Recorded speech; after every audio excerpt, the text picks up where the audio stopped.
Today, we are looking at one of the strangest and most important decisions Anakin Skywalker was ever offered during the Clone Wars. What if, when the Father asked him to remain on Mortis and take his place as the one being powerful enough to keep the son and daughter in balance, Anakin actually said yes?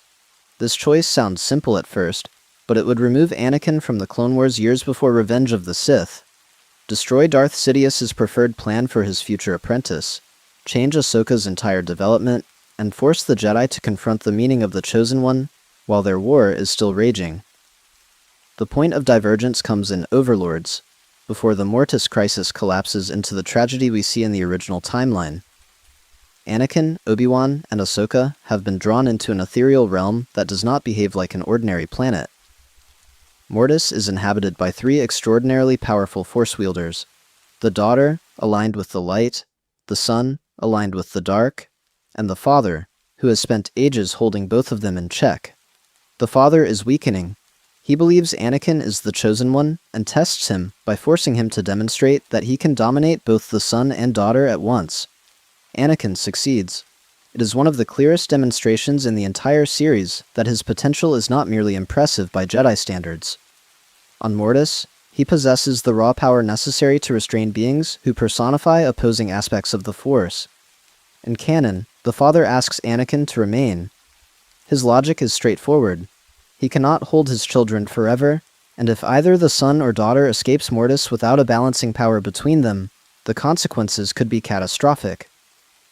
Anakin refuses because accepting would mean abandoning everything that defines his mortal life. Obi-Wan, Ahsoka, the Jedi, Padme, and the galaxy itself. The father allows him to choose, and that refusal eventually contributes to the chain of events in which the daughter dies. The father sacrifices himself, and Anakin kills the son. All three Force wielders are destroyed before the Jedi are returned to normal space. In this alternate timeline, Anakin looks at the father and reaches the opposite conclusion. The choice is still agonizing, but the very things that make Anakin resist in canon become the reasons he stays. He has spent his life trying to stop people he loves from dying. Here he is being told that if he leaves, beings powerful enough to disturb the Force itself may eventually escape and threaten everyone he cares about. The father is not asking him to win another battle. He is asking him to prevent a cosmic disaster. For once, the path that demands the greatest sacrifice is also the path that gives Anakin the strongest possibility of protecting everyone at once. Ahsoka would immediately object. She has already watched Anakin take impossible responsibility onto himself again and again, and she would recognize the expression on his face before he announced the decision. Obi-Wan would be more restrained, but no less alarmed. Neither of them fully understands Mortis, and both would question whether Anakin can trust beings who have manipulated them from the moment they arrived. Yet the father has already demonstrated something the Jedi cannot ignore.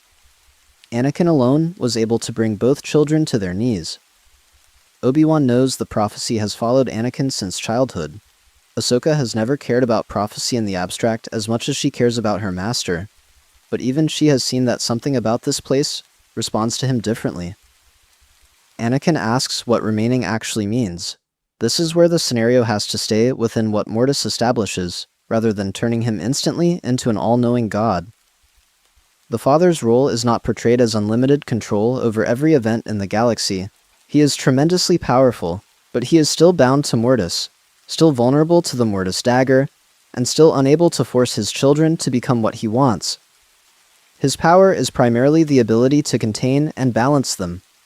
So when Anakin accepts the mantle, he is not gaining a button that lets him erase Darth Sidious from Coruscant. He is accepting the father's burden, to become the central restraining presence on Mortis, tied to a realm where the Force itself seems to take physical and spiritual form. The transfer would likely require the father to relinquish what remains of his power. The exact mechanism is never shown in canon because Anakin refuses, so this is the one supernatural step the alternate timeline has to infer. The most coherent version is that the father willingly passes his authority into Anakin, completing the succession he came to Mortis to arrange. The process changes Anakin without simply killing him. His mortal body remains, but it becomes bound to Mortis in the way the father's existence is bound to it. Time, aging, hunger, and ordinary physical needs no longer define him in the same way. He is not dead, but neither is he free to board a cruiser and return to the war. The father weakens as the transfer completes. For perhaps the first time, the son understands that the opportunity to escape through his father's death is disappearing. He lashes out before the succession is complete, while the daughter tries to protect the process. This becomes Anakin's first test, not as a Jedi Knight, but as the new center of Mortis. He cannot destroy the son without destroying the balance he has agreed to preserve. He cannot simply side with the daughter, because favoring the light so completely would fail the father's purpose. He has to restrain both. That is a much harder task for Anakin than defeating an enemy, because his entire wartime life has trained him to identify a threat and crush it. The son immediately attacks his weakness for attachment.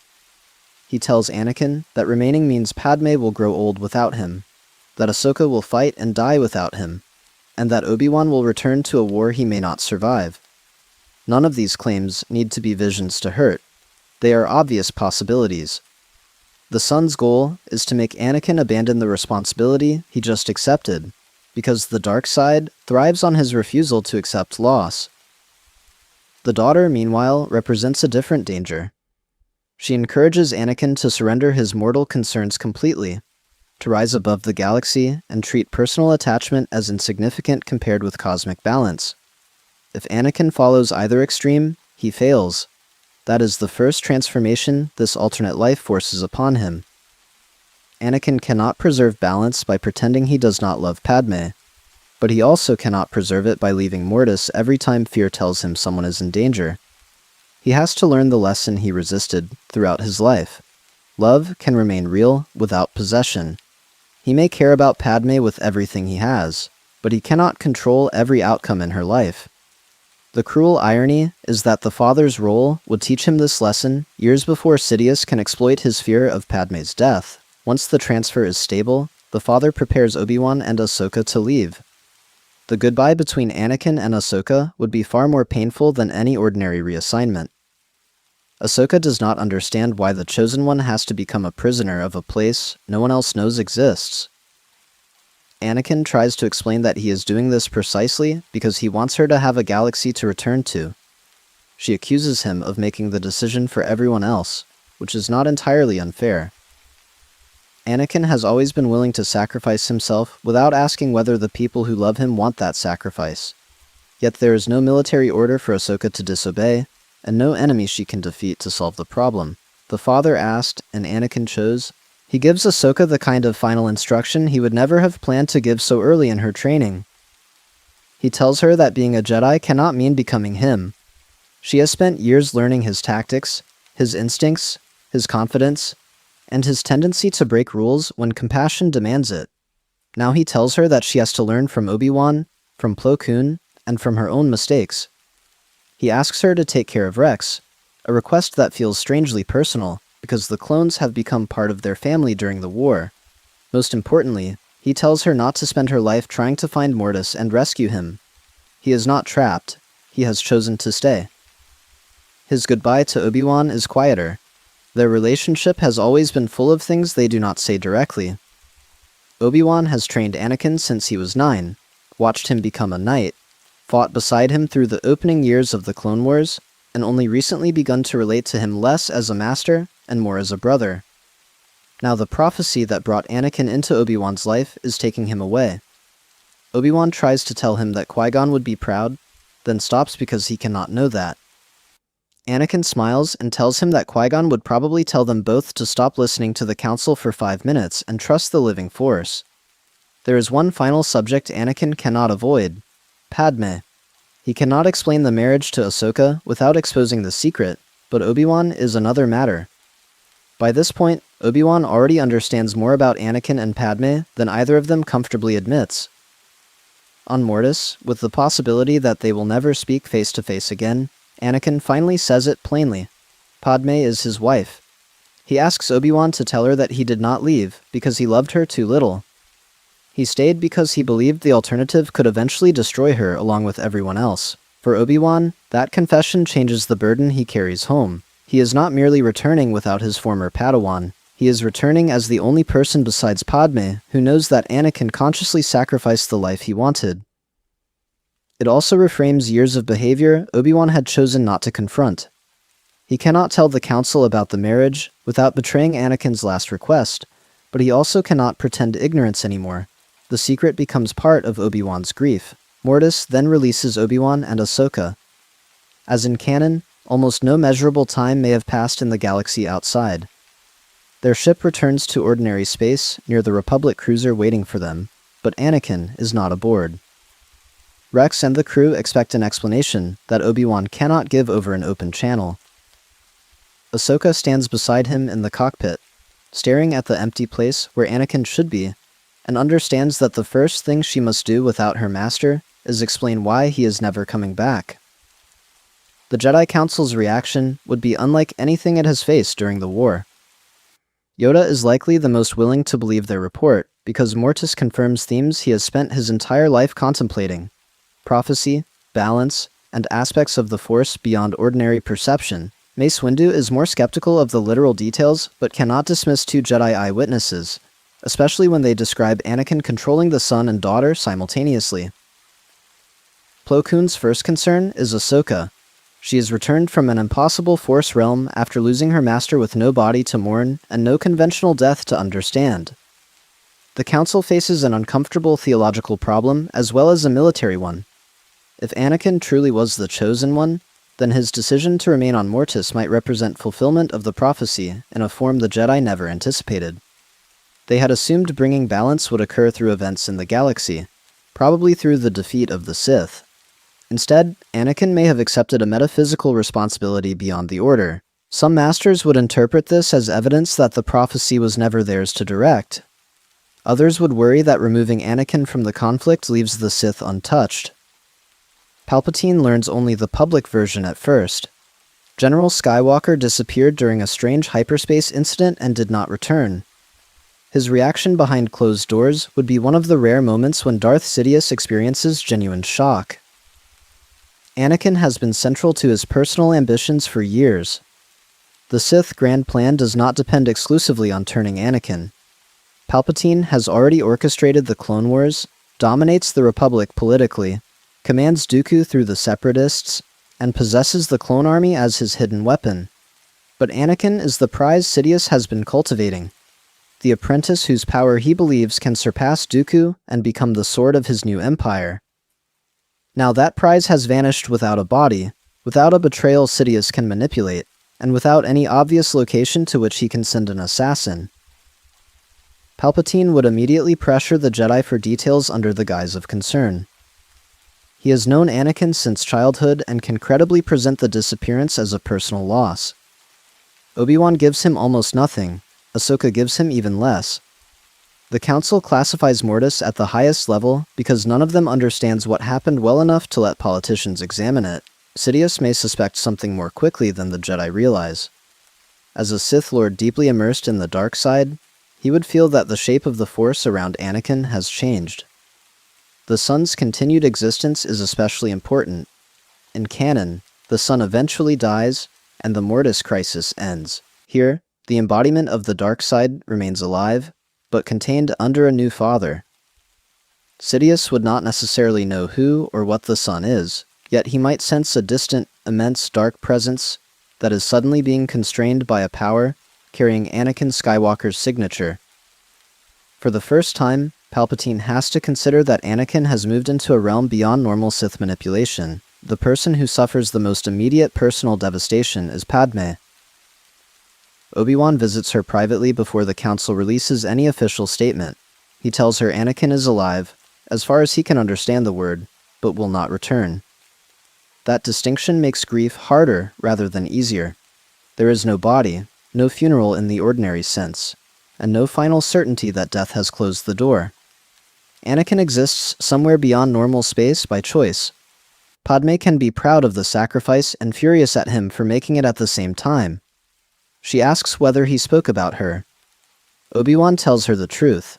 He knew about their marriage, at least by the end, and Anakin asked him to explain that remaining on Mortis was meant to protect the people he loved. Padme's response would not be simple acceptance. She has spent years watching Anakin leave for wars because duty demanded it, but this time, there is no expected return. She would tell Obi-Wan that Anakin always believed sacrificing himself was easier than trusting other people to face danger with him. That observation cuts directly to one of Anakin's deepest flaws.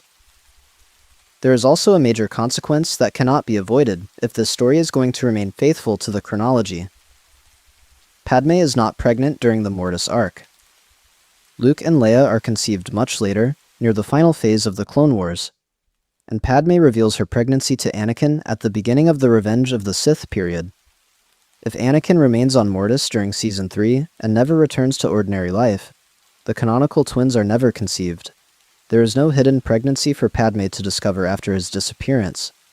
Luke Skywalker and Leia Organa, as we know them, simply do not exist in this timeline. That one fact changes the future more than almost any battlefield consequence.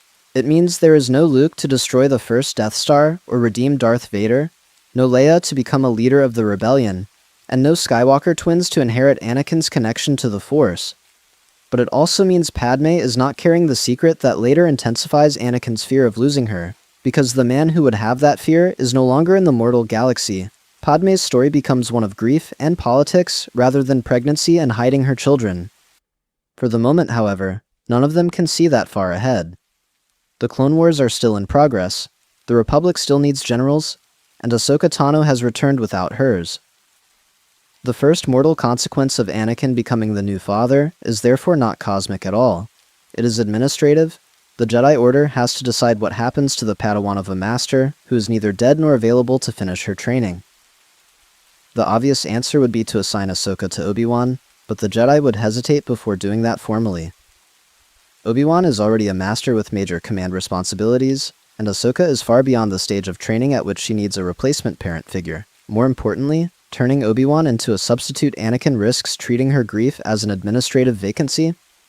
Yoda would likely propose something more flexible. Ahsoka remains a Padawan, but her training becomes the shared responsibility of Obi-Wan, Plo Koon, and the Council until she is ready either to take a new master formally or to face the trials on an accelerated schedule. Obi-Wan becomes her primary battlefield mentor because he knows Anakin's methods and understands the emotional context better than anyone else. That relationship changes both of them. Ahsoka has always respected Obi-Wan, but she is accustomed to Anakin's willingness to improvise, challenge orders, and trust instinct before procedure. Obi-Wan is more methodical. He teaches her to slow down, to consider what a victory costs, and to separate courage from impulsiveness. Ahsoka, in return, carries so much of Anakin's battlefield creativity that Obi-Wan occasionally finds himself hearing his former Padawan in her objections. Their partnership becomes a living bridge between the two men who trained her. Plo Koon supplies something different. He is the Jedi who found Ahsoka as a child and has always treated her with warmth. After Mortis, his role becomes less tactical and more stabilizing. Ahsoka has lost the person around whom her entire wartime identity was organized. Plo reminds her that being a Jedi was never supposed to mean belonging to Anakin. It means finding a way to serve even when the person who taught her is gone. That lesson pushes Ahsoka toward greater independence earlier than in canon, but without the bitterness the temple bombing later creates. The first missions after Mortis are difficult because every familiar routine reminds her that Anakin is absent. Rex instinctively looks to the space where General Skywalker would stand during briefings. R2-D2 remains with the Republic and spends an unsettling amount of time searching hangars when ships arrive, as though expecting his owner to return. Even routine tactical decisions become emotionally charged. If Ahsoka chooses the aggressive option, she wonders whether she is honoring Anakin or merely imitating him. If she chooses caution, she wonders whether she is becoming someone he would not recognize. The 501st Legion is affected just as deeply. Rex's official chain of command must change immediately. The Legion does not belong to Anakin personally, and the Republic cannot leave an elite formation without a Jedi General while the war intensifies. For a period, Obi-Wan could exercise joint operational authority over elements of both the 212th and 501st, with Ahsoka serving as a field commander. Eventually, another Jedi General would have to take primary responsibility when campaigns separate the units. Whoever receives the assignment inherits troops trained by Skywalker to expect unusual levels of initiative. Rex adapts better than most because Anakin's influence has already changed him. He began the war as a disciplined captain who valued orders, but he learned to admire Skywalker's improvisation and willingness to bend rules when the situation demanded it.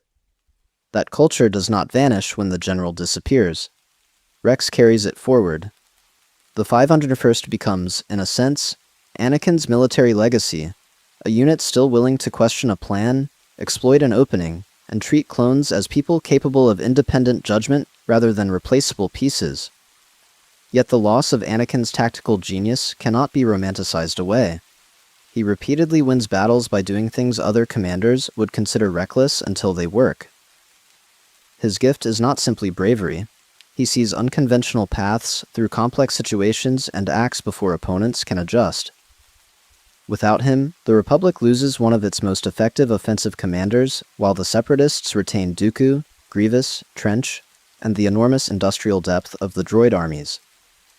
Some campaigns that were narrow victories become stalemates, others cost more clones. Umbara is an especially revealing example.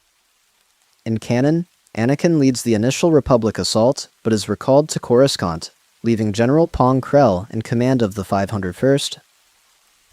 Krell's contempt for clones, disastrous tactics, and secret desire to join Dooku nearly destroy the unit from within. Anakin's absence from the galaxy does not automatically prevent that crisis, because he was not present for most of it anyway. If anything, the 501st may be even more vulnerable to a rigid commander, because there is no expectation that Skywalker will eventually return. The exact deployment could change. Obi-Wan is already involved in the Umbara campaign, and Ahsoka may receive a different assignment, but Krell is still a respected Jedi general before his betrayal is exposed. The Council has no reason to suspect him. When he takes command of the 501st, Rex faces the same moral conflict. Obey a Jedi general whose orders are killing his brothers, or trust his own judgment. The difference is that Anakin's final influence on Rex has become almost sacred. Rex remembers a general who trusted clones to think. That makes Krell's insistence on blind obedience feel even more wrong. The mutiny, therefore, still happens, perhaps sooner. Fives, Jesse, Hardcase, and Rex resist Krell because the values Anakin encouraged did not leave with him. If Ahsoka is present elsewhere on Umbara, she would be one of the first Jedi to believe Rex when he reports that something is deeply wrong. Her own grief has made her more sensitive to the idea that loyalty to the Order does not require pretending every Jedi is infallible.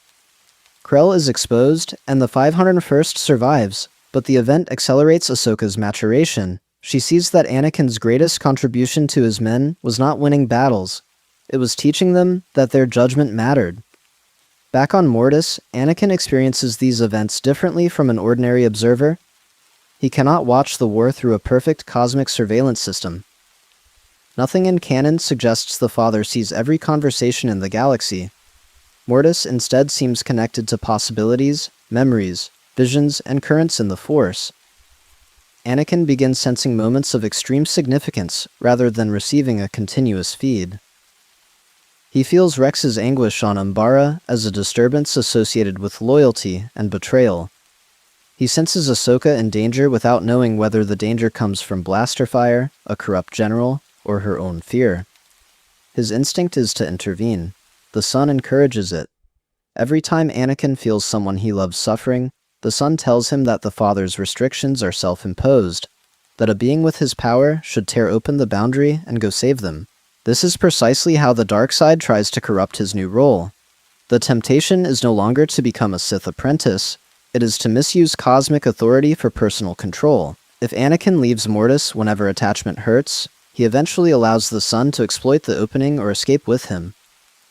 The daughter argues for the opposite extreme, telling Anakin to release all concern for individual lives.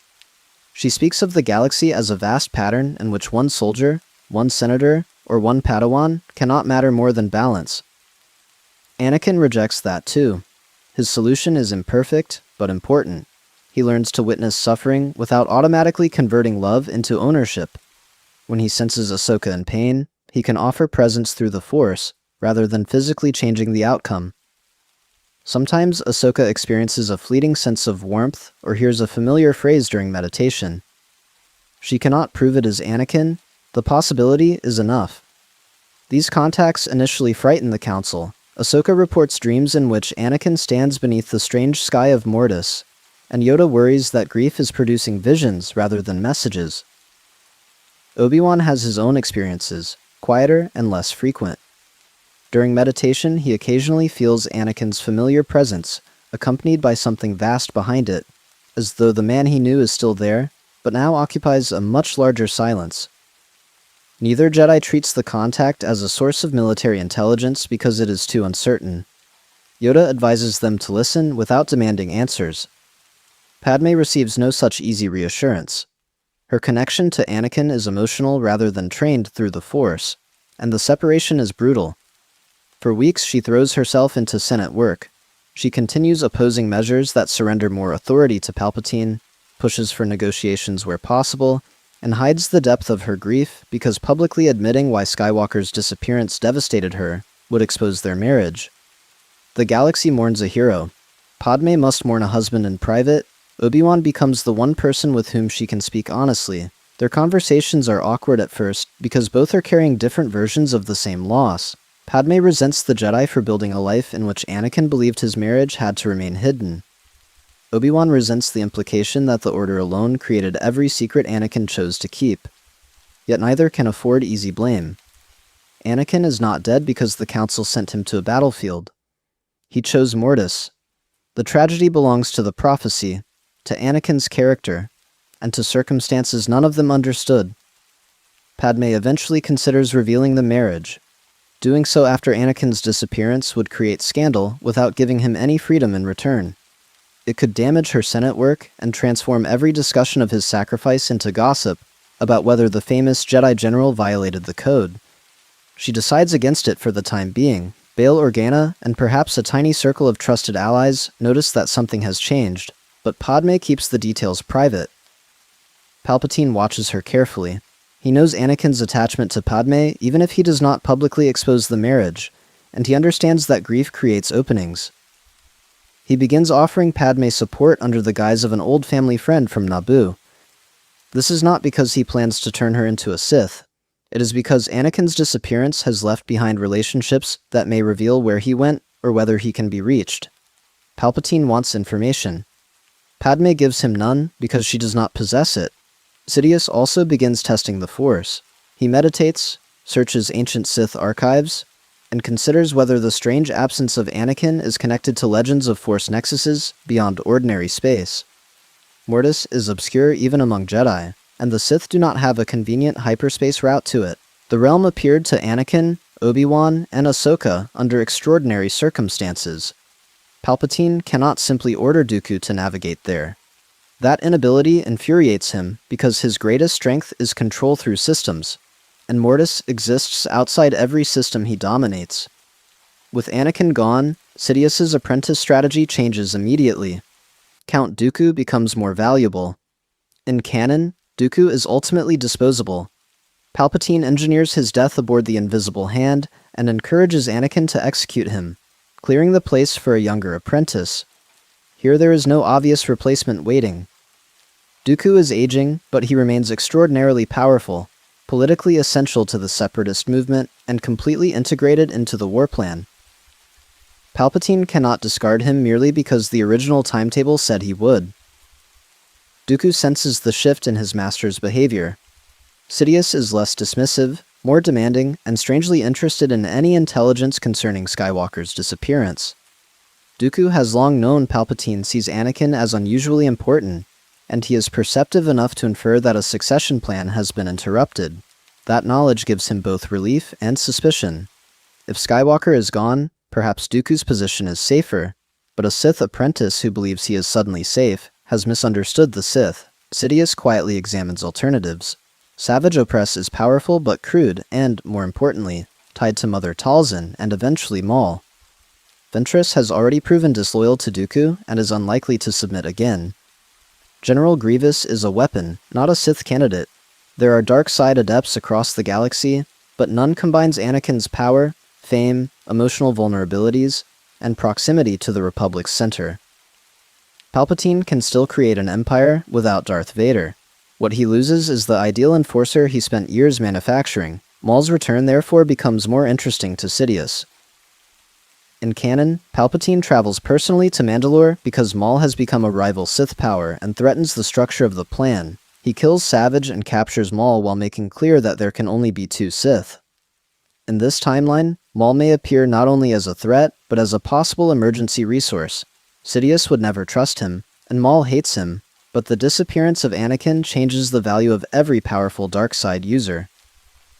Before Maul's rise, however, the war continues through campaigns in which Anakin originally played critical roles. Ahsoka's growth accelerates because she cannot remain permanently under Obi-Wan's wing. By the time the conflict reaches Onderon, she is already functioning with near-night independence. The mission to train Saw Gerrera, Stila Gerrera, Lux Bonteri, and the Onderon rebels still fits her development, but the Council is even more likely to rely on her because she has learned to operate without direct supervision after Mortis. On Onderon, Ahsoka faces precisely the kind of problem Anakin's absence has prepared her for. She must advise, rather than command, allow local fighters to make decisions she cannot control, and watch people she cares about take risks. Her feelings for Lux remain complicated. Anakin is not there to tease her or recognize the attachment, but Obi-Wan sees it. His guidance is gentler than Ahsoka expects. After everything Mortis taught him about Anakin and Padme, Obi-Wan is less interested in demanding emotional denial than in teaching Ahsoka not to let attachment determine her judgment. Steela's death becomes another defining moment. Ahsoka cannot save her. In canon, that loss is part of Ahsoka's maturation. Here it lands beside the unresolved disappearance of Anakin. The easy lesson would be that everyone she loves leaves. The healthier lesson, encouraged by Obi-Wan and Plo, is that a Jedi cannot make love conditional on guaranteed survival. Ahsoka begins learning through experience the very principle Anakin is being forced to learn on Mortis. This parallel development matters because the two remain connected, despite distance. Anakin senses Ahsoka's grief after Onderon and wants to reach across the boundary. He manages no more than a momentary presence. Ahsoka, meditating alone, feels the sensation of standing beneath Mortis's enormous sky, and hears Anakin tell her that failing to save someone is not the same as failing them. Whether the words are literally transmitted or interpreted through the Force is impossible for her to know. She accepts the comfort without turning it into certainty. The Council begins considering whether Ahsoka's unusual experiences themselves should form part of her trials. Jedi advancement is not a simple checklist, and wartime Padawans mature under circumstances earlier generations never faced. Ahsoka has survived Geonosis, command failures, captivity, Mortis, the loss of her master, and independent operations. Her technique improves under Obi-Wan, but her deeper growth comes from learning not to define herself solely as Anakin Skywalker's apprentice. By the time she reaches the period in which the temple bombing occurs in canon, she may be closer to knighthood than she was originally. Anakin's absence also changes Obi-Wan's war. He loses the partner who made even disastrous missions feel familiar. Cody notices that Obi-Wan becomes more cautious in some situations and more reckless in others. With Anakin present, Obi-Wan often played the stabilizing half of their partnership because someone had to. Without him, there are moments when Obi-Wan himself takes risks that surprise the 212th. It is as though part of Anakin's style has migrated into the space he left behind. Duchess Satine's eventual crisis on Mandalore would therefore strike Obi-Wan at a particularly vulnerable time. Maul's vendetta remains focused on Kenobi regardless of Anakin's fate. Savage still finds Maul, Talzin restores his mind, and the brothers begin carving their way through the underworld. Unless Anakin's cosmic role interferes directly, Maul can still ally with Death Watch, create the Shadow Collective, help overthrow Satine's government, kill Pre Vizsla, and seize Mandalore. Anakin feels Maul's return from Mortis more sharply than he feels most battlefield events. Maul is connected to Sidious, Obi-Wan, and the dark side in ways that create a powerful disturbance. The son takes immediate interest. He admires Maul's hatred and tells Anakin that this is what happens when pain is allowed to become identity. Anakin recognizes something uncomfortable in Maul. Both were shaped by people who tried to own their futures. The difference is that Maul embraced vengeance as the only remaining form of freedom. When Maul captures Satine and lures Obi-Wan to Mandalore, Anakin senses his brother's danger. For perhaps the first time since accepting the father's role, he seriously considers abandoning Mortis. The son encourages him relentlessly, promising that if Anakin opens the way, he can reach Mandalore in time. The daughter warns that the son is not offering help. He is asking for a door. Anakin stays. That choice may mean Satine dies exactly as she does in canon. Maul executes her in front of Obi-Wan, not because of anything Anakin could have prevented through ordinary military action, but because Anakin has accepted a responsibility that forbids him from treating cosmic balance as optional whenever someone he loves is threatened. It is a terrible lesson. Becoming the father does not make Anakin the savior of every individual life. It makes him responsible for something so large that he sometimes has to endure personal tragedy without intervening. Obi-Wan's grief reaches him across the Force. Anakin cannot explain himself, and Obi-Wan does not blame him. That may hurt more. Anakin realizes that if he had remained a Jedi General, perhaps he could have gone to Mandalore, perhaps not. The war is full of impossible hypotheticals. The Father's mantle does not remove uncertainty. It merely prevents Anakin from answering uncertainty with control. The son interprets every such loss as evidence that compassion is weakness. The daughter interprets it as evidence that mortal attachment should be abandoned. Anakin slowly rejects both interpretations. Satine mattered. The fact that he could not save her does not make her life insignificant, and the grief Obi-Wan feels does not make Obi-Wan unworthy of the light. Balance, Anakin begins to understand, is not emotional emptiness. It is the ability to feel without allowing feeling to become domination. That realization is the beginning of the version of Anakin Sidious feared without ever knowing it. The mortal Anakin was powerful, but emotionally vulnerable. The Mortis Anakin is being forced to master the exact wound Palpatine intended to use. Every day he remains between the son and daughter, he becomes less susceptible to the argument that death can be conquered if only he accepts enough power. He already possesses more power than Sidious could offer, and it has taught him that power cannot guarantee possession of the people he loves. For the galaxy, though, Anakin's personal growth remains invisible. Citizens know only that the hero without fear disappeared, the war continues, and casualties rise. Palpatine uses that grief politically. He praises Skywalker in speeches, turns him into a symbol of sacrifice, and subtly associates his disappearance with the dangers Jedi face, while serving the Republic. The irony is almost perfect. Sidious turns Anakin into propaganda for the very war Anakin has transcended, while privately searching for any way to recover or replace him. The next great crisis will test whether the Jedi Order itself has learned anything from losing him. A bombing is coming to the Jedi Temple, one that in canon destroys Ahsoka's faith in the institution and removes her from Anakin's life. In this timeline, Anakin is already gone, Ahsoka is more independent, and Obi-Wan has become far less willing to confuse political convenience with Jedi judgment. Barriss Offee is about to discover that framing Ahsoka Tano no longer means isolating a young Padawan from the one master who believes her. The temple bombing still occurs because Barriss Offee's disillusionment is not caused by Anakin Skywalker. She has seen the Jedi become generals, watched the war consume worlds, and concluded that the Order has lost its way. Her choice to bomb the temple and frame Ahsoka grows from that ideological collapse. What changes is the environment around her target. Ahsoka is no longer functioning as Anakin's relatively isolated Padawan, and the people responsible for judging her have recently watched one of the Order's most important knights vanish after accepting a responsibility they barely understand. The Council is more conscious than before of how dangerous certainty can become. Ahsoka is still vulnerable to Barriss's scheme, because friendship is exactly what makes the betrayal effective. Barriss can still manipulate Letta Termond, arrange the bombing through nanodroids, and exploit Ahsoka's access. Letta can still request Ahsoka specifically, and then die in custody after being force-choked by Barriss from a distance. Evidence can still be planted. Ahsoka can still be made to look as though she murdered witnesses and escaped confinement. The Republic's political pressure does not disappear because Anakin is absent. What does disappear is Anakin's frantic personal investigation, which in canon becomes the only force moving quickly enough to uncover Barriss. At first that sounds disastrous. Without Anakin tracking Ventress and eventually confronting Barriss, Ahsoka could be convicted. But the alternate timeline has spent 2 years changing the people around her. Obi-Wan has effectively become her senior mentor. Plo Koon has helped guide her training. Rex trusts her completely, and Ahsoka herself has developed more independent authority through campaigns after Mortis. Obi-Wan is therefore much less willing to accept the prosecution's narrative at face value. He still respects evidence, but he has spent years replaying Anakin's final choice and asking whether the Jedi mistake obedience for wisdom.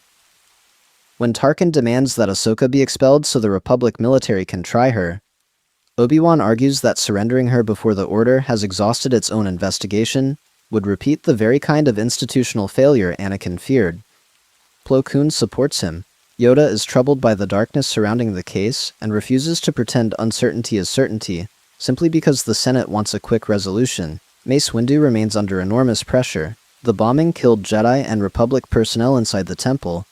Public confidence is collapsing. Tarkin frames the issue as a test of whether the Jedi believe themselves above the law. Palpatine quietly encourages that interpretation because the crisis offers him another chance to drive the Order and Republic apart. Yet the Council is not identical to the one in canon. Losing Anakin to Mortis has already forced it to confront the possibility that the Force's will may not align neatly with institutional decisions. That hesitation buys Ahsoka time. Ahsoka herself behaves differently during the investigation. She is still angry when she realizes how quickly suspicion is turning toward her, but she does not feel as completely abandoned. Obi-Wan visits her openly. Plo Koon insists that the evidence be re-examined. Rex uses his contacts among the Coruscant Guard and 501st to trace inconsistencies. Ahsoka does not need to escape custody in the same desperate manner because there are people inside the system actively trying to prevent the system from swallowing her. Barriss responds by tightening the frame. She attempts to plant additional evidence linking Ahsoka to anti-war radicals, perhaps using the same lightsabers or explosive traces she exploited in canon. That creates more opportunities for mistakes. Ventress still becomes relevant because her underworld presence and stolen lightsabers connect pieces of the case. Obi-Wan, who has fought Ventress for years, is capable of recognizing when her behavior does not match the accusations being made. Rex brings clone investigative resources that Anakin once would have improvised around. The truth eventually emerges. Barriss is exposed and confesses that she believes the Jedi have become an army fighting for the dark side. Her criticism still lands because the war has genuinely changed the Order, even though her methods are indefensible. For Ahsoka, however, the emotional result is very different. She has been betrayed by a friend and nearly destroyed by politics, but the Jedi did not unanimously throw her away. Obi-Wan and Plo fought for her. Yoda refused to rush judgment. The Council still has flaws, but Ahsoka has not been given the same reason to walk down the temple steps and leave forever. She remains in the Order. Depending on how far her accelerated training has progressed, the Council may decide that surviving the bombing crisis and maintaining her principles through betrayal constitutes part of her final trials. Yet they would be careful not to frame their own mistakes as a gift in the patronizing way that wounded her in canon. Ahsoka's knighthood, if it comes soon afterward, is based on the totality of her wartime service: command under fire, independent judgment, resisting anger after Steela's death, surviving Mortis, and navigating Barriss's betrayal without becoming consumed by revenge. The ceremony would be emotionally difficult because Anakin is absent. Obi-Wan stands where her master should have stood. Plo Koon watches with the pride of the Jedi who first brought her to the temple. Rex and members of the 501st cannot attend the formal ritual in the same way Jedi can, but they learn about it almost immediately. Ahsoka becomes Knight Tano knowing that Anakin may never see her achievement in person. On Mortis, he feels it. The moment is not transmitted as a hollow recording. He senses a shift in Ahsoka's presence, a settling of identity that no longer reaches for his approval before every decision. The daughter interprets it as the growth of light. The son mocks Anakin by pointing out that Ahsoka has learned to live without him. Years earlier, that thought would have terrified Anakin. Now it makes him proud. Someone he loves becoming independent is no longer evidence that he is being abandoned. This evolution has a second-order consequence for Palpatine. In canon, Ahsoka's departure damages Anakin's trust in the Council and leaves him more isolated at precisely the stage when Sidious needs that isolation to deepen. Here, Anakin is already inaccessible, so Palpatine cannot exploit the wound directly. More importantly, Ahsoka remains inside the Jedi Order as an unusually independent knight who has survived a political frame-up. She becomes one of the people least inclined to dismiss uncomfortable evidence simply because an authority figure provides a convenient explanation. That becomes critical when Tup's inhibitor chip malfunctions. The incident still occurs because it is built into the clone army, not Anakin's life. Tup kills Jedi General Tippler without understanding why, and Fives becomes determined to discover what happened to his brother. The Kaminoans still identify the organic construct and attempt to preserve the secret by describing it as a safeguard against aggression. Nala Se still has every reason to prevent a wider investigation, because she understands the true purpose of the chips more clearly than the Jedi.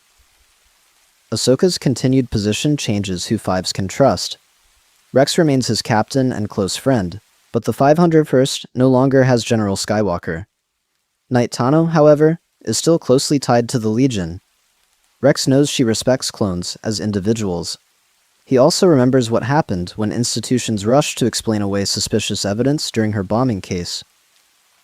When Fives becomes convinced that the chip is not a disease, but an implanted mechanism present in every clone, Rex has a Jedi contact who is psychologically primed to listen. This does not mean Fives immediately solves Order 66. In canon, even he never reaches a complete technical understanding of every command stored in the inhibitor chips.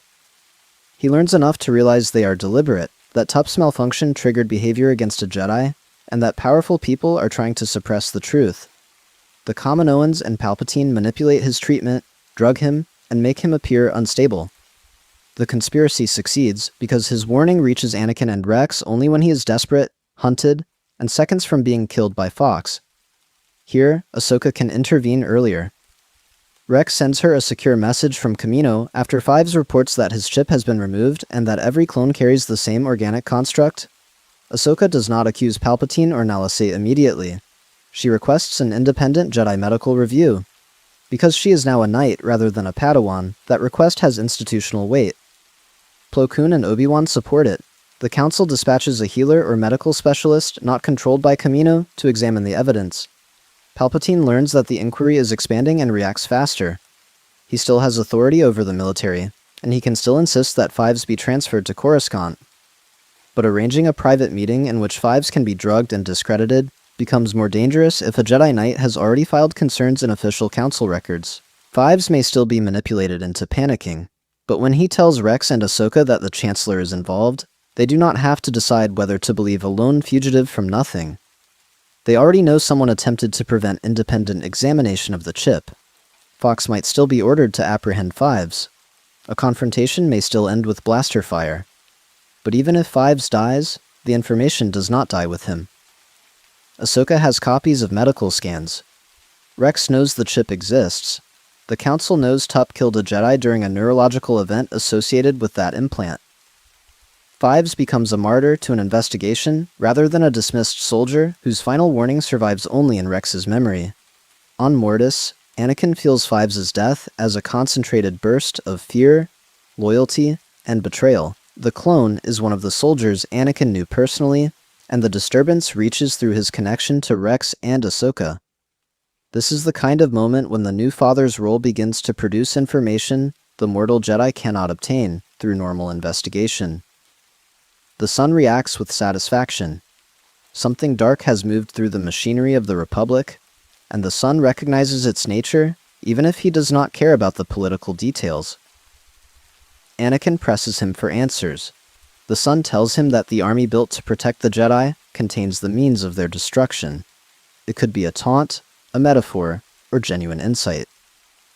Anakin cannot force the Son to become a reliable intelligence source, but the statement aligns with what he senses. Millions of nearly identical lives connected by an artificial shadow.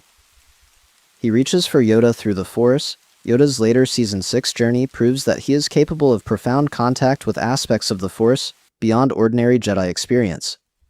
In this timeline, Anakin's presence on Mortis gives that spiritual awakening a different trigger. During meditation, Yoda sees not the familiar Jedi General, but Anakin standing between a dark tower and a luminous sanctuary beneath the impossible sky of Mortis. Anakin does not know the words Order 66 because no one has told him the command. What he can communicate is the pattern. The clones have been altered, the alteration points toward darkness, and the danger is directed at the Jedi. Yoda wakes with enough conviction to transform Ahsoka's investigation from a medical concern into a security crisis. He orders discreet scans of clone volunteers under Jedi supervision, Rex goes first. The chip appears. Cody agrees because Obi-Wan asks him personally. Wolf, having already survived severe injuries and years of war, allows examination. The Jedi discover that the implants are universal. The Kaminoan claim that they merely control aggression now looks increasingly implausible because the chips were hidden from the Order that supposedly commissioned the army. The Jedi still do not immediately know that Count Dooku is the mysterious Tyrannus connected to the clone army. That revelation comes through the investigation of Sifo-Dyas. What changes is urgency. In canon, the Council learns that Tyrannus is Dooku and concludes in horror that the Sith helped create the clone army, but by then, the war is so advanced that they continue using the troops while keeping the discovery secret. Here the chip investigation is already active when the Sifo-Dyas mystery is reopened. The two lines of evidence collide. Obi-Wan remembers Kamino. Jango Fett told him he had been recruited by a man called Tyrannus. The clone army was ordered in Sifo-Dyas' name. Dooku became leader of the Separatists after leaving the Jedi. When the Council finally confirms that Dooku is Tyrannus, the discovery is no longer merely proof that the Sith were involved in creating the Republic's army. It means the Sith commissioned an army containing hidden biological devices capable of forcing a clone to kill a Jedi. Mace Windu does not need a confession from Palpatine to recognize the implication. The Jedi are commanding a weapon designed by their enemy. The only unknown is the trigger and the extent of political infiltration that made such a plan possible. Ahsoka argues for immediate removal of the chips from as many troops as possible. The medical challenge is enormous.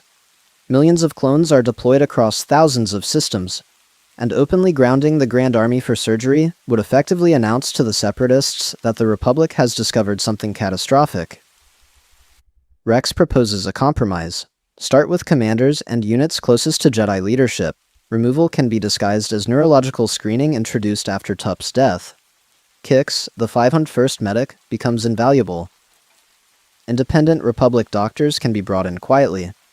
The Jedi do not yet know whether every chip contains identical programming, so they prioritize samples from veteran clones and compare them. Cody, Rex, Wolf, Bly, and other senior officers become the first layer of a clone command structure no longer vulnerable to whatever command the Sith embedded. This is not a clean victory. Palpatine controls enormous portions of the Republic bureaucracy. Reports of unusual surgeries eventually reach him. He realizes that the chip plan is being dismantled piece by piece, and he does not know how much the Jedi understand. Anakin's disappearance has already forced him to retain Dooku longer than intended. Now the contingency meant to exterminate the Jedi is becoming unreliable. Sidious's masterpiece is not collapsing all at once. It is fraying in several places he did not expect. Padme becomes connected to the crisis through politics. Ahsoka trusts her, and Obi-Wan knows Anakin would have wanted Padme warned if the Republic itself were compromised. They do not reveal every classified detail, but Padme learns enough to understand that the clone army contains a hidden control mechanism linked indirectly to the Sith. This discovery confirms many of her fears about emergency powers. The Republic has allowed secrecy and wartime necessity to become so normal that an army designed by its enemies has operated for years at the center of government. Padme works with Bail Organa and Mon Mothma to slow further transfers of military authority to Palpatine. They cannot accuse him of being Sith without proof, but they can attack the legal architecture he depends upon. Hearings are demanded over Kaminoan oversight. Questions are raised about procurement records and the origins of the clone army. Palpatine uses the war to resist disclosure, arguing that exposing military vulnerabilities will help the Separatists. The Senate becomes more polarized. The Scipio banking crisis therefore unfolds under different political pressure. In canon, Anakin's jealousy over Padme's history with Rush Clovis becomes dangerously violent, and Palpatine ultimately gains control over the banking clan through the crisis. Without Anakin in the mortal galaxy, that personal confrontation never happens. Padme can work with Clovis without fearing that her husband will burst into the room, driven by jealousy. This does not make Clovis trustworthy or erase Separatist manipulation, but it removes one of the most emotionally volatile elements. Padme is still uncomfortable with Clovis and still understands the political danger. Dooku still has reasons to manipulate the banks, and Palpatine still wants the financial system brought under central control. Yet the absence of Anakin's attack means Clovis cannot use that violence as part of the same chain of events, and Padme is less personally compromised. The banking crisis may take longer to resolve, delaying one of Palpatine's major wartime consolidations of economic power. This is an example of how losing the hero without fear cuts both ways. The Republic suffers on battlefields because Anakin is gone, but Sidious loses access to the weaknesses that made Anakin useful politically. There is no jealous husband to manipulate around Clovis, no increasingly resentful knight to position against the Council, and no future Council representative for the Chancellor. Palpatine gains tactical opportunities from the Republic's military struggles while losing the emotional weapon he intended to wield at the end. Dooku notices that his master is under pressure and begins contemplating his own future more seriously. If the clone conspiracy has been partially exposed, Dooku knows the grand plan may require acceleration. He also knows Sidious has not replaced him. For a Sith apprentice, those facts invite ambition. Dooku may begin with holding small pieces of information, strengthening personal loyalists inside the Separatist command, and considering whether he can survive the coming transformation rather than serving as its final sacrifice. The relationship between Sidious and Dooku becomes colder. Palpatine cannot allow Dooku to sense weakness, yet he needs him more than before. He orders Grievous to intensify campaigns, keeping the Jedi scattered while efforts to remove clone ships remain incomplete. More systems are attacked. The Outer Rim becomes increasingly brutal. The Republic is forced to choose between protecting Jedi from their own troops and using every available unit to hold territory. Ahsoka's military role expands. As a knight, she can command forces independently, and her familiarity with the 501st makes her a natural liaison for units undergoing chip removal. She becomes involved in both war and conspiracy at once. The tension is exhausting. Every time she boards a cruiser, she has to wonder whether the soldiers around her have been freed from whatever programming Tup exposed. She trusts the clones as individuals while fearing what has been done to them biologically. Rex becomes one of her strongest allies. Once his chip is removed, he is horrified by the implication that his loyalty could have been overwritten. The revelation reframes the war for him. Clones have always been told that obedience is duty. Now Rex knows someone designed obedience into their brains without consent. His respect for Anakin's old insistence on treating clones as thinking people becomes even more important. The general who taught him to improvise is gone, but the culture of independent judgment Anakin encouraged may be the thing that saves the Jedi. Anakin senses this development from Mortis and experiences a strange kind of peace. He once believed he had to be physically present to protect Rex and Ahsoka. Now choices he made years earlier are protecting them without him. Rex questions orders because Anakin taught him to think. Ahsoka challenges institutions because Anakin taught her that compassion sometimes requires disobedience. The new father begins to understand that influence does not require control. The people he loves carry pieces of what he gave them, but they decide how to use those pieces themselves. That insight makes his contact with the galaxy clearer. He stops trying to force visions and begins allowing them to come. When Yoda meditates, Anakin can sometimes reach him because Yoda is receptive rather than because Anakin is overpowering distance. When Ahsoka is calm, she can feel him more easily than when either of them is desperate. Mortis responds less to command than to alignment. The father's old warning becomes more understandable. Anakin's task is not to defeat the son every day. It is to prevent either child from escaping the relationship that keeps the realm stable. The son tests him with hatred, the daughter with absolutism. Anakin stands between them, increasingly aware that balance is not equal amounts of good and evil, but the containment of the destructive hunger that seeks domination. He does not begin treating Sidious as a necessary part of balance. The Sith's attempt to bend the Force around selfish power remains a corruption he wants the Jedi to stop. That distinction becomes vital when Palpatine realizes he may have to trigger his endgame before the war has reached the perfect political moment. The Jedi are investigating the clone army, senators are challenging emergency authority, and Dooku is becoming less disposable precisely because Anakin is gone. Sidious can still order the chips activated, but each week of delay means more senior clones may be free of them. If he waits too long, Order 66 stops being a guaranteed decapitation strike. If he acts too soon, he risks revealing himself before the Republic is ready to accept an empire.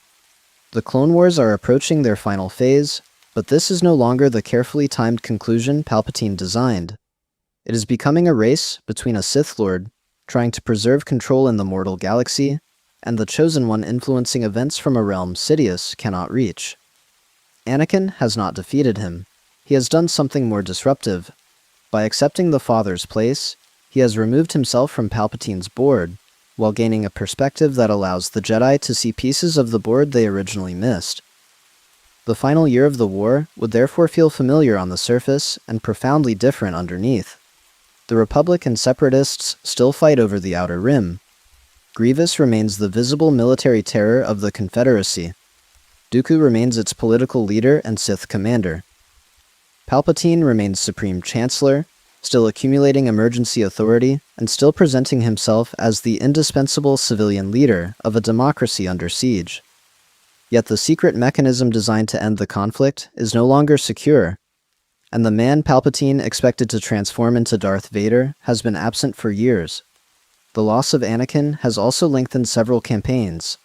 The Bad Batch mission to rescue Echo, for example, cannot unfold exactly as it does in canon, because Anakin is not available to accompany Rex and Clone Force 99. Rex still has reason to suspect Echo is alive when Separatist tactics begin reflecting old strategies, but persuading Jedi Command to authorize a rescue becomes harder without Skywalker's willingness to gamble on his captain's intuition.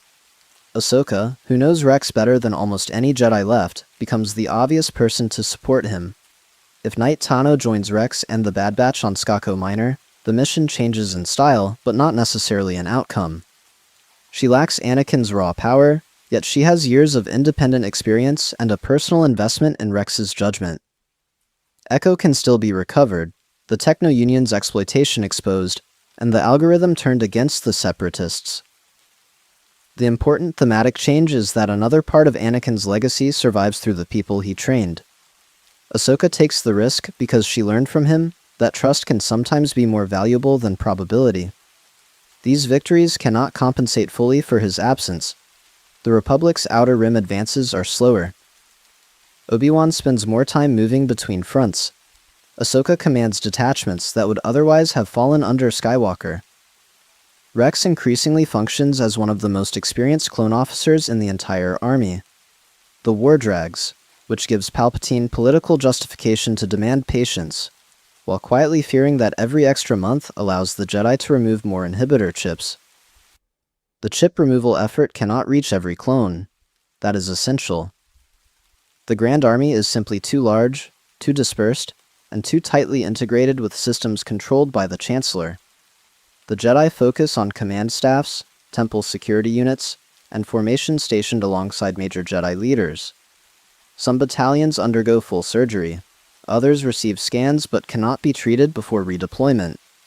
Still others remain completely untouched because openly recalling them would alert Palpatine. Nala Se and Lama Su become targets of investigation.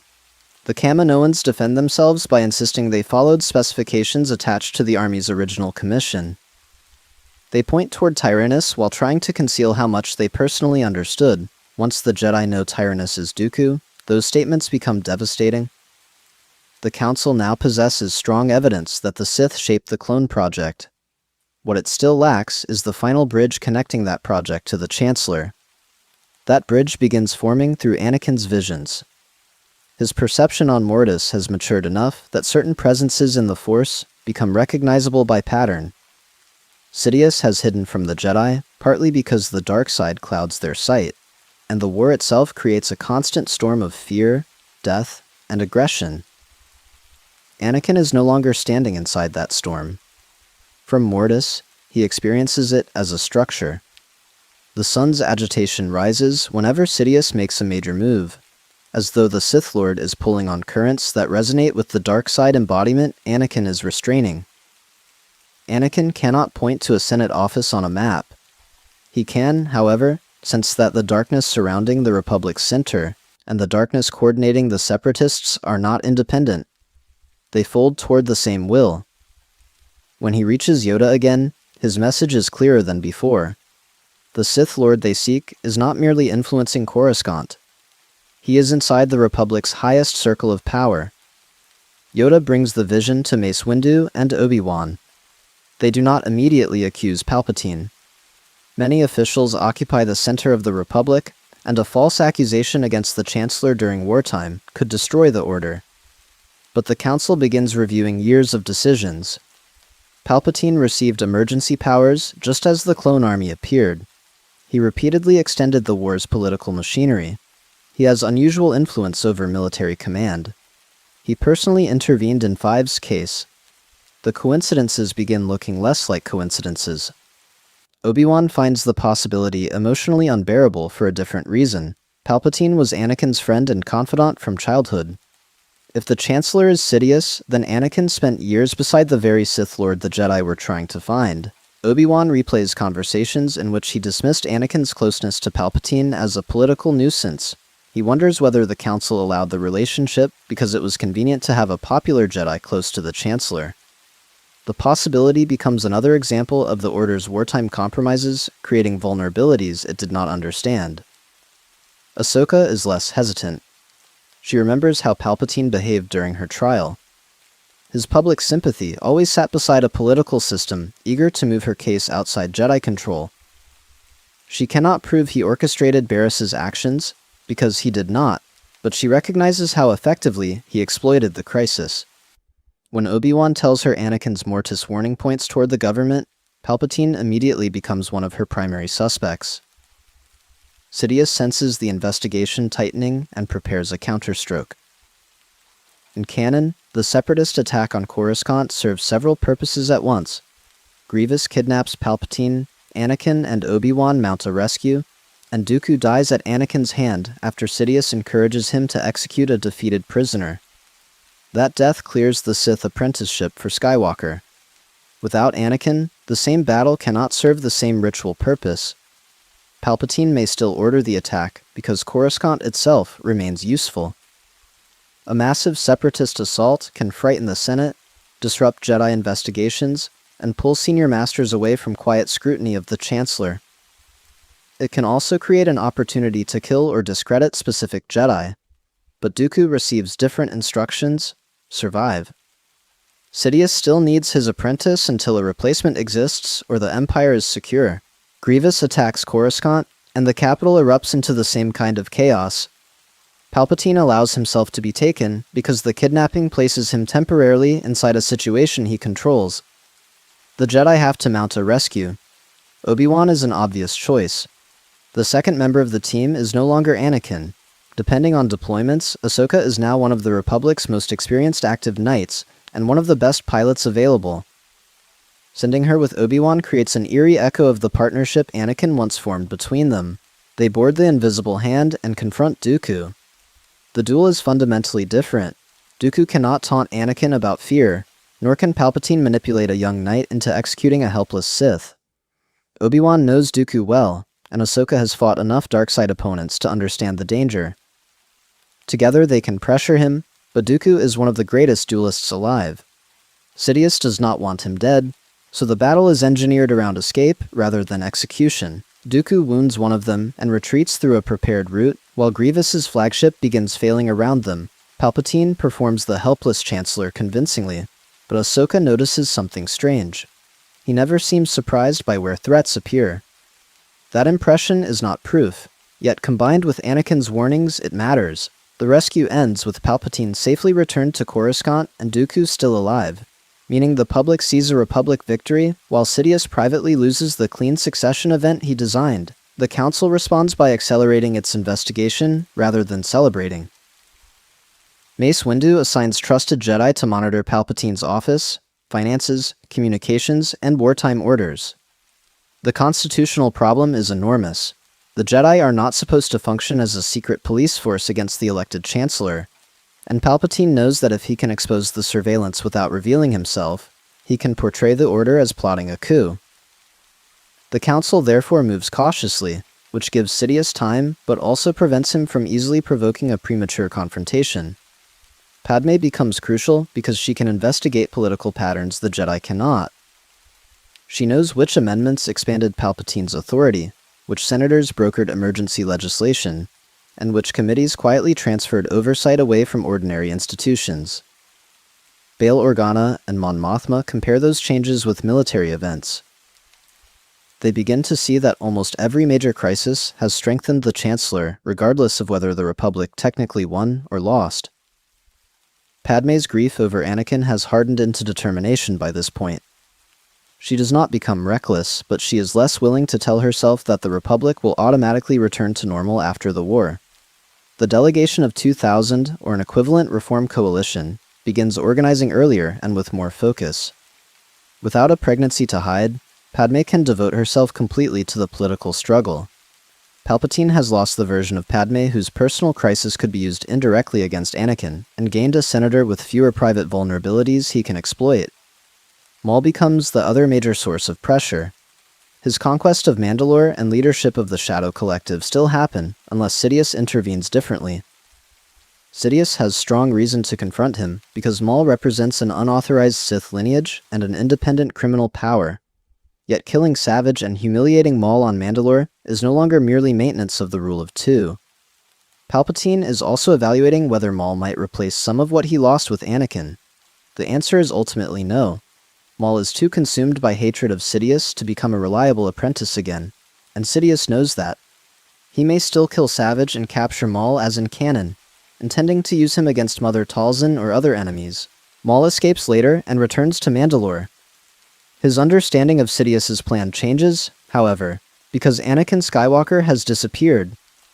The future he glimpsed in Sidious's strategy has been disrupted. Maul becomes obsessed with discovering what happened to Anakin. He knows his former master's interest in Skywalker was not casual. If the Jedi Knight vanished and Sidious has not replaced him, then something has gone wrong at the center of the Sith plan. Underworld intelligence eventually tells Maul about classified Jedi references to an anomalous mission years earlier. He cannot reach Mortis, but he understands enough to know that Skywalker is no longer available for the role Sidious intended. This makes Ahsoka even more interesting to him. She was Anakin's apprentice, remains inside the Jedi Order in this timeline, and has become one of the officers investigating the clone conspiracy. When Bo-Katan eventually contacts the Jedi about removing Maul from Mandalore, Ahsoka has both personal and strategic reasons to take the mission. Maul may know things about Sidious that no captured separatist can provide. The Council authorizes the Mandalore campaign more formally than in canon. Ahsoka is a Jedi Knight, not a civilian former Padawan, and the evidence linking Maul to the Sith investigation creates a security justification beyond Bo-Katan's political request. Rex commands clone forces whose senior officers have already had their chips removed. The 332nd can still be formed as a task force, but it is not a symbolic reunion with a former commander. It is an official Republic formation under General Tano. Obi-Wan wants to accompany her because Maul murdered Satine, yet the war makes that impossible when Coruscant and the Outer Rim demand his presence. Their farewell echoes Anakin's departure years earlier. Obi-Wan tells Ahsoka that capturing Maul matters more than killing him. Ahsoka promises she understands. She has spent enough time living with grief to know that revenge would give Maul exactly the kind of victory he wants. The Siege of Mandalore begins. Ahsoka's greater authority gives her access to more ships, supplies, and intelligence than she had in canon. Maul's forces are still dangerous, but the military result is likely even worse for him. The Night Owls and clones drive his loyalists back. While Ahsoka moves toward the throne room, Maul does not merely see Anakin's former Padawan. He sees the last accessible person tied directly to the Chosen One. Their confrontation becomes less about recruiting Ahsoka to stop Anakin's fall, because that fall can no longer happen in the same way. Instead, Maul tells her that Sidious has already won unless the Jedi understand where to look. He mocks the Order for searching battlefields while the Sith Lord rules from the heart of the Republic. Ahsoka demands a name. Maul refuses at first, enjoying the power of knowing something she needs. Then he makes a different offer. Help him kill Sidious, and he will reveal everything. Ahsoka rejects the alliance because Maul's solution is still built on domination and vengeance, but she keeps him talking. Maul says that Sidious controls the war from both sides and that the clone army is part of the final move. That detail matters because Ahsoka has never publicly revealed how much the Council knows about the chips. If Maul independently identifies the clones as a weapon against the Jedi, his testimony corroborates Anakin's Mortis warning. Ahsoka presses him on Palpatine. Maul may not provide a neat courtroom confession, but his reaction is enough. When she names the Chancellor as the person at the center of the Republic, Maul does not laugh at the theory. He tells her that the Jedi have finally begun to see. The implication is devastating. Ahsoka captures him after their duel, as she does in canon, but the prisoner she sends toward Coruscant is now more valuable than ever. She immediately contacts Obi-Wan through secure council channels. She reports that Maul independently confirmed the Sith Lord controls both sides of the war, and reacted as though Palpatine's identity was known to him. Obi-Wan does not ask her to forget it. He sends the report directly to Yoda and Mace Windu. At that same moment on Mortis, Anakin feels the current change. For years, Sidious has been a hidden pressure inside the dark side. Now several minds in the mortal galaxy are finally focusing on the correct person. The sun becomes restless because secrecy has protected the Sith Lord's growth. Anakin recognizes the opportunity and reaches farther than he ever has before. Yoda, Obi-Wan, and Ahsoka experience the warning almost simultaneously. It is not Anakin appearing in a room as a physical ghost. He is alive on Mortis, not a conventional Force spirit. Instead, each receives a vision shaped by their own connection to him. Yoda sees the Chancellor's office cast in shadow, while the sun's eyes burn behind it. Obi-Wan hears Anakin repeat a memory of Palpatine's voice, and feels the same dark presence he sensed on Mortis. Ahsoka sees her former master standing between the sun and a hooded figure, whose silhouette resolves into the Chancellor. The message is finally specific enough to act upon. Anakin is telling them that Palpatine and the Sith darkness are the same threat. The Council still needs evidence if it wants to preserve the Republic legally, but Mace Windu realizes time has run out. If Palpatine is Sidious and the clone chips are his contingency, then allowing him another day in command of the Grand Army could be fatal. The Jedi begin preparing an arrest before Palpatine can stage the revelation he gives Anakin in canon. This is one of the greatest consequences of Anakin remaining on Mortis. Sidious loses control over the timing of his own unmasking. He cannot tell Anakin the truth in private, offer the power to save Padme, and wait for fear to bring Skywalker into the council chamber at the decisive moment. There is no frightened husband to manipulate, and no Darth Vader waiting to be born. Palpatine knows the council is moving. He has spies, political instincts, and the Force. He also knows the chip removal program has not reached the whole army. His choices narrow to two: allow the Jedi to confront him under controlled political conditions and attempt to turn their arrest into proof of treason, or activate Order 66 immediately and hope enough clones still obey to destroy the Order before the evidence can reach the Senate. He chooses violence because at this point, secrecy is already collapsing. The command goes out earlier and under less favorable circumstances than in canon.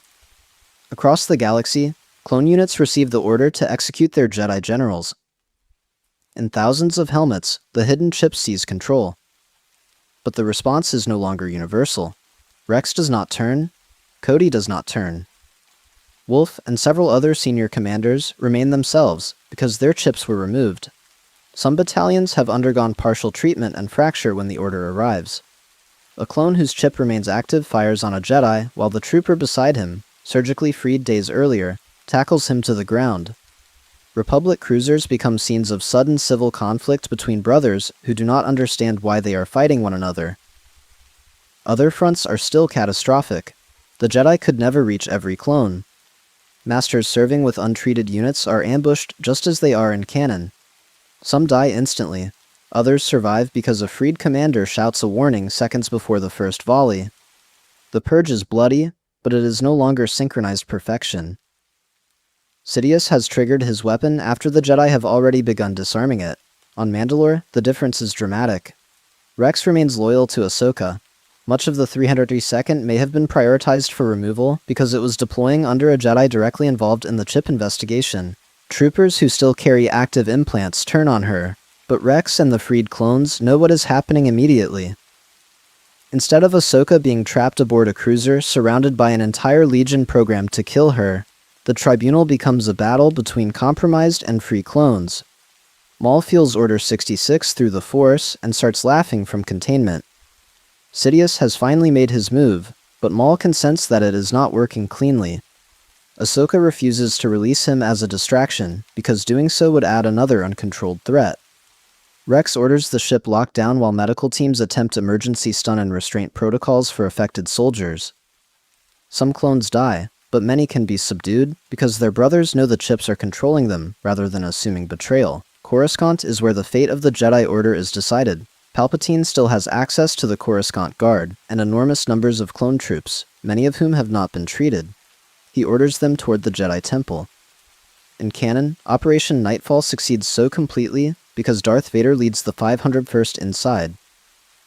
Anakin knows the Temple's defenses, commands the clones with Jedi-level mobility, and personally kills defenders who could have broken a conventional assault. None of that exists here. The clones attack without a Sith commander. The Temple is not an ordinary fortress, and the Jedi are not surprised civilians this time. Mace Windu has already warned the senior masters that Palpatine may trigger the clone contingency. Temple guards seal entrances. Knights move younglings toward protected evacuation routes. Clone veterans whose chips have been removed take positions alongside Jedi against their own programmed brothers. The symbolism is devastating. The army created to serve the Order is fighting itself on the Temple steps. Palpatine cannot count on the clones alone to finish the job. He ignites his lightsaber and prepares to do what he originally delegated to Vader. The Sith Lord who spent years hiding behind political office is forced into open combat before the Senate has been prepared to accept the Jedi as traitors. Mace Windu leads the arrest team toward the Chancellor, but this time they are not walking into the office with only suspicions and Anakin's private testimony. They know about the chips, Dooku's role as Tyrannus, Maul's warning, and Anakin's message from Mortis. Sidious is still extraordinarily dangerous. The absence of Anakin does not make Mace automatically win. Palpatine can kill Jedi Masters in seconds, use lightning with lethal force, and exploit any hesitation. The difference is that no conflicted Skywalker arrives at the crucial moment to cut off Windu's hand. If Mace gains the advantage he achieved in canon, there is no one standing beside him whose fear of Padme can be turned into betrayal. The duel becomes the mortal galaxy's answer to the choice Anakin made years earlier. On Mortis, the Chosen One gave up the chance to defeat evil personally in order to hold a larger balance. On Coruscant, the people he left behind have to prove they can act without him. Obi-Wan, Ahsoka, Mace, Yoda, Rex, Padme, and the clones cannot wait for Anakin Skywalker to descend from the heavens and save them. His sacrifice only matters if it gives them the opportunity to save themselves. Mace Windu still drives Sidious toward the edge of defeat, but the surrounding battle makes the conclusion less clean than the confrontation in Palpatine's office originally was. Coruscant Guard units whose chips remain active are already fighting toward the Chancellor's position. The Jedi arrest team has warned the Temple, yet it cannot seal the entire government district. As Windu attempts to end the duel, clone shock troopers breach the chamber from multiple entrances. They are not individually a match for him, but their arrival forces him to divide his attention at the exact moment Sidious needs. Palpatine unleashes lightning, blasts open an escape route, and retreats behind layers of loyal troops. Windu survives rather than being thrown to his death, but Sidious also survives. That outcome creates something Palpatine hates almost as much as defeat: uncertainty. The Sith Lord is exposed to the Jedi, unable to destroy the Temple immediately, and forced to rely on emergency communications before he has physically secured Coruscant. He moves to a protected command facility and addresses the Senate. His story resembles the one he intended to tell, but the evidence is weaker. He claims the Jedi attempted to overthrow the government and that loyal clone forces saved him from assassination. He declares the Order an enemy of the Republic and expands emergency authority to suppress the rebellion. Depending on how much support he can gather, he may still announce the formation of a galactic empire, arguing that only centralized power can survive a simultaneous Jedi coup and separatist war. The speech receives applause from frightened senators, but not the nearly uncontested acceptance Sidious enjoyed in canon. Padme, Bail Organa, Mon Mothma, and their allies already know about the inhibitor chips. They know some clones attacked Jedi involuntarily, while other clones whose implants were removed refused the command.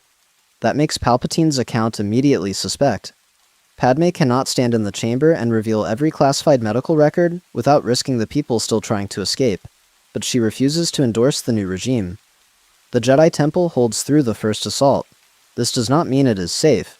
Heavy weapons, gunships, and additional clone formations can eventually overwhelm fixed defenses, especially if Palpatine is willing to bombard parts of Coruscant. The Council understands that preserving the institution does not require dying inside its walls. While Mace and Temple defenders delay the attackers, evacuation begins in earnest. Younglings, archives, healers, and wounded Jedi are moved through tunnels, service routes, diplomatic transports, and any corridor not yet controlled by the new regime. The presence of free clone commanders transforms that evacuation. Cody coordinates military routes with Obi-Wan instead of shooting him in the back. Wolf helps identify which channels can no longer be trusted. Rex returns from Mandalore as quickly as possible with Ahsoka and a mixed force of freed clones. These soldiers know Imperial tactics because Imperial tactics are still Republic tactics. They know access codes, staging procedures, and the habits of their own brothers.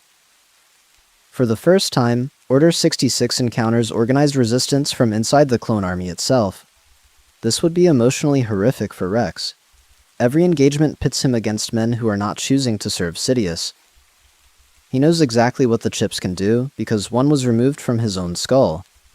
His orders emphasize stun weapons, ionized restraints, and capture whenever practical, but a war in the streets of Coruscant does not allow perfect mercy. Some programmed clones die fighting free clones. Others are captured and rushed into emergency surgery. Each successful removal proves publicly that the so-called Jedi Rebellion was preceded by neurological coercion. Ahsoka reaches the temple as a knight rather than a fugitive former Jedi. Her arrival becomes one of the moments that breaks Sidious's narrative. Holonet recordings show General Tano fighting beside clone soldiers who have deliberately refused the Chancellor's execution order. The government calls them traitors. Padme's allies call them witnesses. The Republic is no longer experiencing a simple transition into Empire. It is experiencing a constitutional civil war layered on top of the Clone Wars. Yoda survives because his senior clone officers were among those screened, or because Anakin's warning gives him time to sense the order before the first attack. He returns to Coruscant earlier than in canon and joins the surviving council. The question is whether he should confront Sidious personally.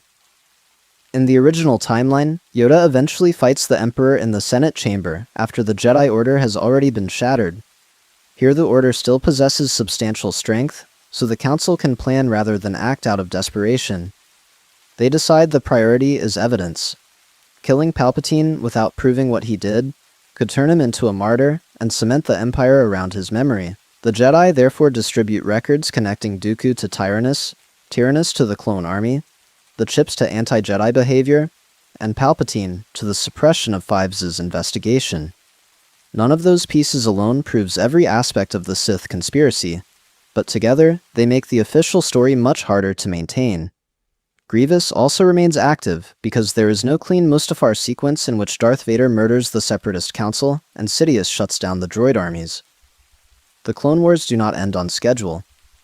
Instead, they fracture into 3 overlapping conflicts: the emerging Imperial government and its programmed clone forces, a Separatist remnant whose leaders now know Sidious betrayed them, and a Jedi Republic resistance supported by free clones and senators who reject Palpatine's coup.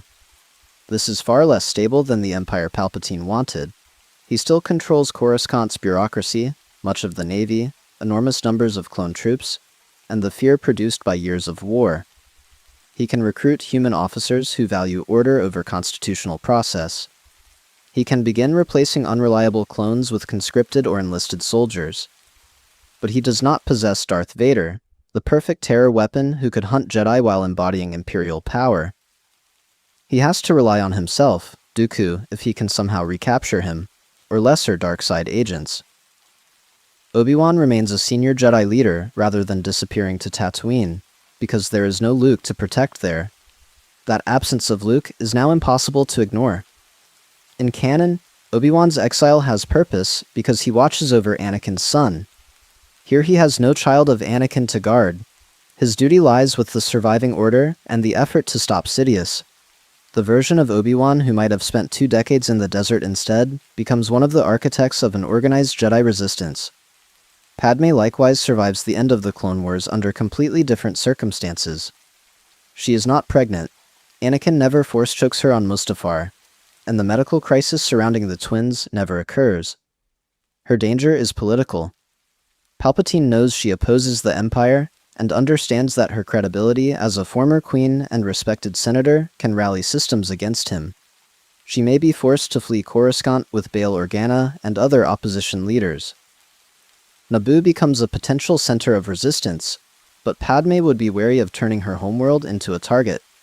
She instead helps create a distributed political alliance, combining surviving Republic institutions with local governments unwilling to accept Imperial rule. Because Leia does not exist, Bail and Breha Organa do not adopt Anakin's daughter. Alderaan's role in the Resistance still exists through Bail, but the personal Skywalker connection is gone. The absence of Luke and Leia makes the future darker, even though Order 66 has partially failed.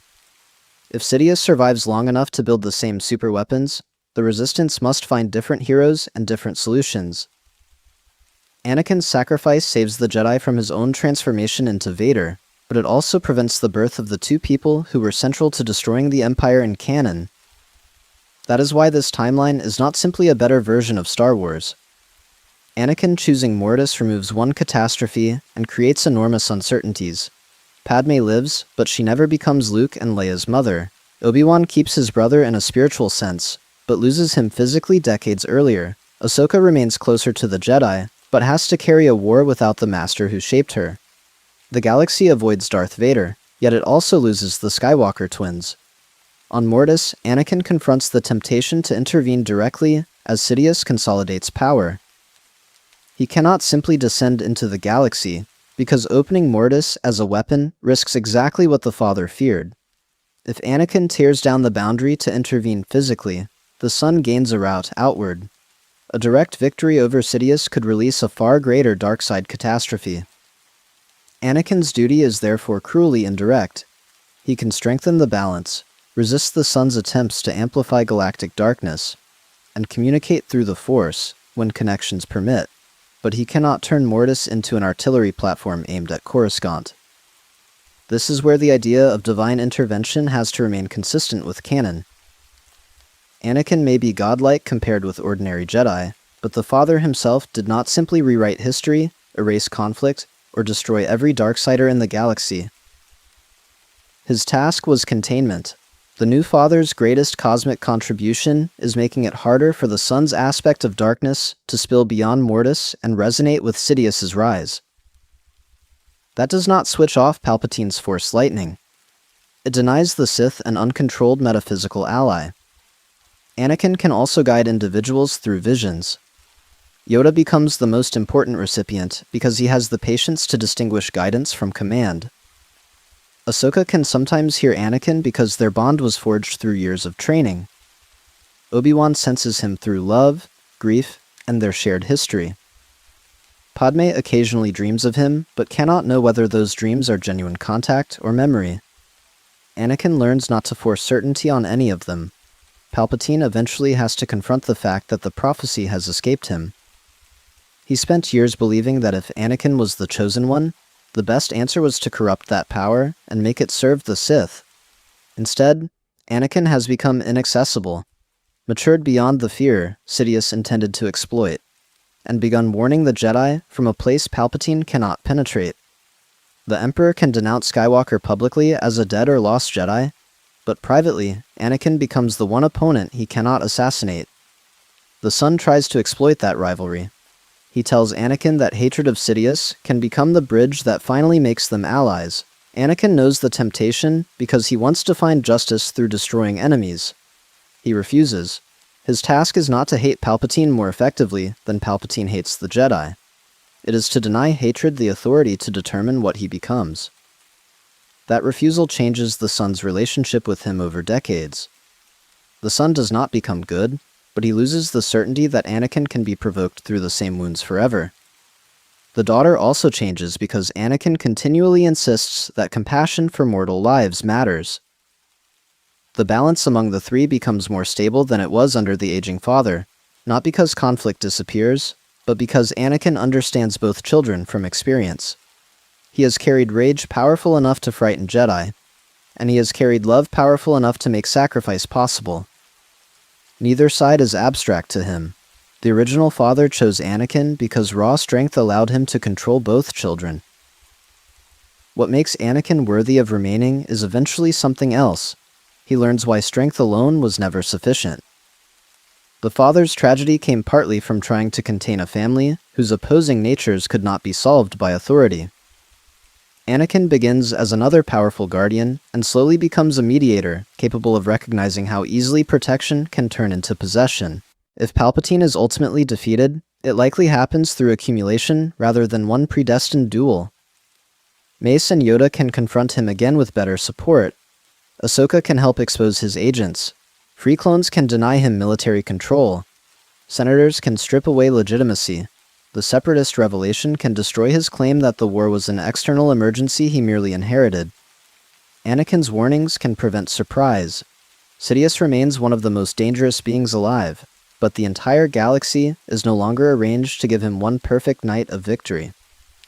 Suppose the final confrontation comes in the Senate district, after months rather than hours. Palpatine is cornered by Yoda, Mace, Obi-Wan, and Ahsoka, while loyal forces fight outside. There is still no Vader to save him. No frightened Anakin enters, demanding that Sidious live, because only he can save Padme. When Palpatine offers power, no one present needs what he is selling. The Sith Lord can fight, and he can kill, but eventually, numbers, preparation, and the loss of political cover become too much. He falls without ever crowning the apprentice he wanted. Anakin feels that death on Mortis. The sun erupts in fury, not because Sidious was his servant, but because a tremendous concentration of dark-side ambition has been extinguished. The daughter brightens with triumph. Anakin restrains both responses.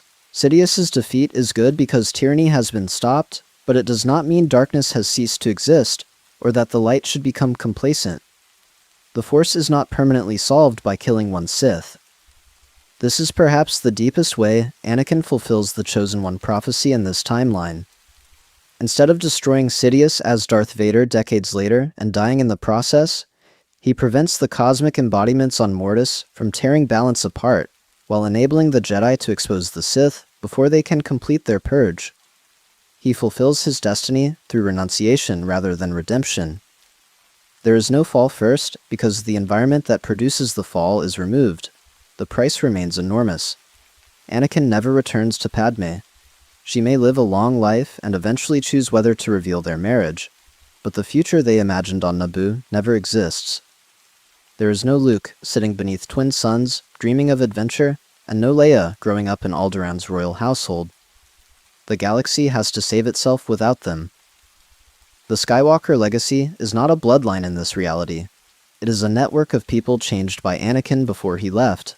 Ahsoka, Obi-Wan, Rex, Padme, and every clone or Jedi influenced by their choices.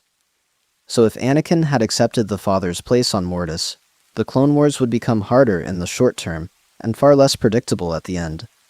The Republic loses its most daring general. Ahsoka is forced to mature without him, and likely remains within a Jedi Order that treats her differently after his sacrifice. Rex and the 501st carry Anakin's tactical legacy into battles he never fights. Padme loses her husband years before Revenge of the Sith, and because the separation occurs so early, Luke and Leia are never born. At the same time, Darth Sidious loses the centerpiece of his apprentice strategy. Dooku has to survive longer. The emotional trap built around Padme cannot be used against Anakin.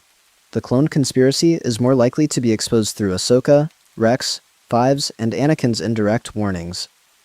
Order 66 can still kill Jedi, but without Vader leading Nightfall and with some clone chips already removed, it becomes a bloody failed coup rather than a near-total extermination. The Empire, if Palpatine manages to proclaim one at all, begins fractured and contested, instead of inheriting a galaxy stunned into submission. And above all of that, Anakin becomes what the Father believed he could be. Not a Sith-destroying weapon, and not a Jedi general with infinite power.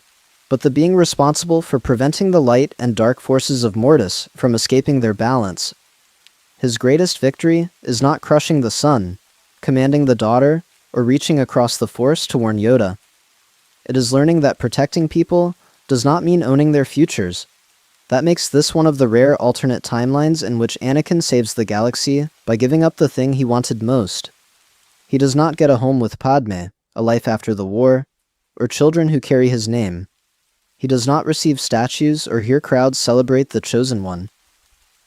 Most of the galaxy may never understand where he went, but by accepting the Father's burden, he removes Darth Vader from history, disrupts Sidious's perfect endgame, gives the Jedi a chance to survive their own blind spots, and keeps a far more ancient darkness contained on Mortis. Thanks for watching. If there are any other Clone Wars what-if scenarios, characters, battles, or pieces of lore you want us to explore, leave your ideas in the comments below. Until the next video, thanks for being here, and I'll catch you in the next one.